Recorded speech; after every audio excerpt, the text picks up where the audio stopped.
Hi friends, ഇന്ന് ഞാൻ ചേന പൊരിക്കുന്ന വീഡിയോ ആണ് കാണിക്കുന്നത്. അപ്പോൾ നമുക്ക് വീട്ടിലൊക്കെ എല്ലാവർക്കും മക്കൾക്കൊക്കെ ഒരുപാട് ഇഷ്ടമുള്ള ഒന്നാണിത്. മക്കൾ സ്കൂളിൽ പോകുന്ന സമയത്തൊക്കെ അവർക്ക് ആകെ കൂട്ടാനായിട്ട് വേണ്ടത് പിന്നെ ചേന പൊരിച്ചതോ അല്ലെങ്കിൽ ഉരുളക്കിഴങ്ങ് പൊരിച്ചതോ ഒക്കെ ആയിരിക്കും. ഇത് രണ്ടുമാണ് എൻ്റെ മക്കൾ അധികവും കൊണ്ടുപോവുക.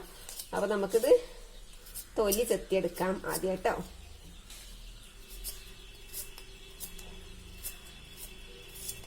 ഞാനിത് തൊലി ചെത്തി ഒന്ന് കഴുകി എടുത്തിട്ടുണ്ട്. നമുക്കിത് കഷ്ണങ്ങളാക്കി എടുക്കാം കേട്ടോ. അധികം കട്ടി വേണ്ട, കുറച്ച് കനം കുറച്ചിട്ട് നമുക്ക് കഷ്ണങ്ങളാക്കി എടുക്കണേ.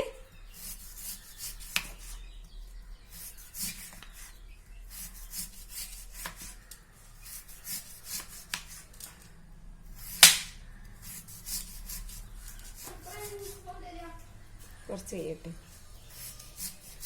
അപ്പൊ നമ്മുടെ ചേനക്ക് ഞാനൊരു കനം കുറച്ച്, വളരെ കനം കുറച്ചിട്ടാണ് അരിഞ്ഞത് കേട്ടോ. ഇങ്ങനെ അരിഞ്ഞെടുത്തിട്ടുണ്ട്. നമുക്ക് കുറച്ച് ഇതിലേക്ക് ഇട്ടുകൊടുക്കാം.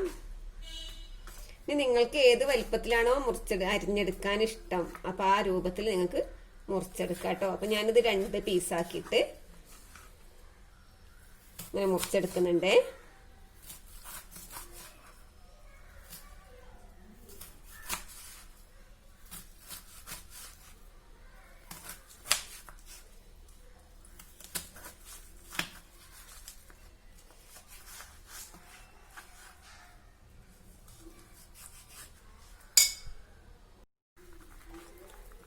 ഇപ്പൊ നമുക്ക് ഇങ്ങനെ മുഴുവനും മുറിച്ചെടുക്കാം കേട്ടോ.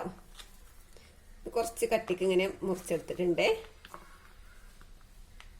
കണ്ട ഈ രൂപത്തില്.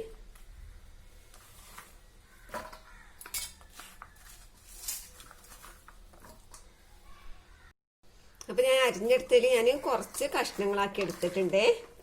കണ്ടോ, നിങ്ങൾക്ക് ഇഷ്ടമുള്ള രൂപത്തിൽ നിങ്ങൾക്ക് കഷ്ണങ്ങളാക്കി എടുക്കാം കേട്ടോ. ഇതിന് നമുക്ക് മസാല പരട്ടി കൊടുക്കണം. അതിന് ആദ്യം കുറച്ച് ഉപ്പിട്ട് കൊടുക്കാം, പാകത്തിന് ഉപ്പിട്ടോ. ഉപ്പിട്ട് കൊടുക്കാം. മഞ്ഞൾപ്പൊടി ചേർത്തെടുക്കണം, കുറച്ച് മഞ്ഞൾപ്പൊടി കേട്ടോ, അതിട്ട് കൊടുക്കാം. പിന്നെ കുറച്ച് മുളക് പൊടി, ഞാനിവിടെ കാശ്മീരി മുളക് പൊടിയാണ് എടുത്തത്, ഇട്ട് കൊടുക്കുന്നുണ്ട്. അതുപോലെ തന്നെ വെളുത്തുള്ളി വേണം കേട്ടോ. വെളുത്തുള്ളി അതായത് ഗാർലിക് ഇതിട്ട് കൊടുക്കാം. പിന്നെ കുറച്ച് പെരുംജീരകത്തിന്റെ പൊടി വേണേ. പെരുംജീരകത്തിന്റെ പൊടി നമുക്ക് ഇട്ട് കൊടുത്തിട്ടുണ്ട്. അതുപോലെ തന്നെ കുറച്ച് കോൺഫ്ലവർ ഇട്ട് കൊടുക്കാം കേട്ടോ. കോൺഫ്ലവർ ഇല്ലാത്തവർ കുറച്ച് അരിപ്പൊടിയോ മൈദ അങ്ങനെ എന്തെങ്കിലും ഇട്ട് കൊടുത്താൽ മതിയേ. നിർബന്ധമൊന്നുമില്ല. ഞാൻ ഇതില്ലാതെ തന്നെയാണ് ഞാൻ സാധാരണ കുട്ടികൾക്കൊക്കെ പൊരിച്ച് കൊടുക്കാറ്. അപ്പോൾ വീഡിയോക്ക് വേണ്ടി ഞാൻ ഇത്തിരി കോൺഫ്ലവർ ഇടുന്നുള്ളൂ കേട്ടോ. നമുക്കിത് കുഴച്ചെടുക്കാം കേട്ടോ.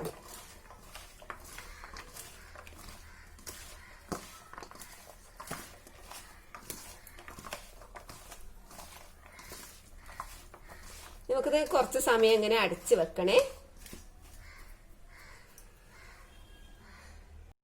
ഇപ്പൊ നമ്മൾ കുഴച്ചെടുത്തിട്ടുണ്ടെങ്കിൽ നമുക്ക് അടച്ച് വെക്കാം. ഒരു അരമണിക്കൂറെങ്കിലും ഇങ്ങനെ വെക്കാം കേട്ടോ.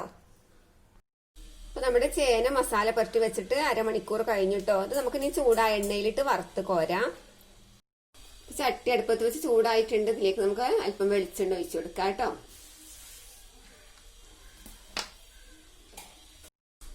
ഇപ്പൊ വെളിച്ചെണ്ണ ചൂടായിട്ടുണ്ട്. അപ്പൊ ഈ സമയത്ത് നമ്മൾ അരമണിക്കൂർ ഇങ്ങനെ വെക്കുമ്പോൾ കണ്ടോ, അതിന് നീരൊക്കെ ഇങ്ങനെ ഇറങ്ങി വരും കേട്ടോ. അപ്പൊ അത് നമ്മൾ ഒരു സൈഡിന് ആക്കി കൊടുക്കണേ. ഇങ്ങനെ ഒരു സൈഡിലേക്ക് ആക്കി വെക്കാം കേട്ടോ. നമുക്ക് കുറേശ്ശെ ഇട്ട് കൊടുക്കാം.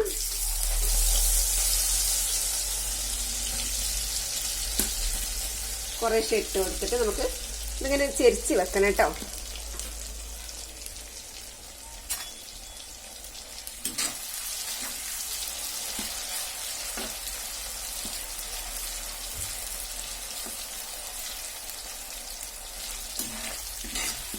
ഇതിനി വെന്ത് മൊരിഞ്ഞ് വരട്ടെ.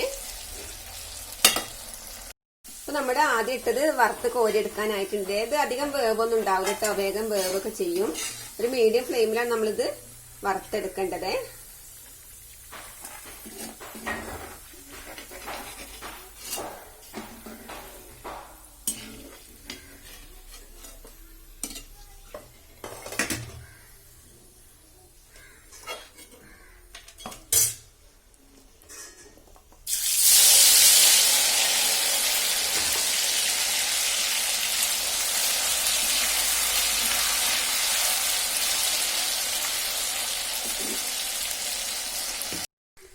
നമ്മുടെ ചേന ഫ്രൈ ഇവിടെ റെഡി ആയിട്ടുണ്ട്. നല്ല ടേസ്റ്റ് ആണ് ഇത് കേട്ടോ. നമുക്ക് ചോറിന്റെ കൂടെയൊക്കെ സൈഡ് ഡിഷ് ആയിട്ടൊക്കെ ഉപയോഗിക്കാൻ പറ്റും. പിന്നെ അതുപോലെ തന്നെ കുറച്ച് ദിവസമൊക്കെ നമുക്ക് ഭരണിയിലാക്കി സൂക്ഷിച്ചു വെക്കാനൊക്കെ പറ്റും ഇത്. അപ്പൊ നിങ്ങൾ എല്ലാരും ഇങ്ങനെ ഉണ്ടാക്കി നോക്കണേ. നമുക്ക് ഇനി ഒരു കറിവേപ്പിലയും കൂടി ഇതിലേക്ക് ഇട്ട് കൊടുക്കാം കേട്ടോ.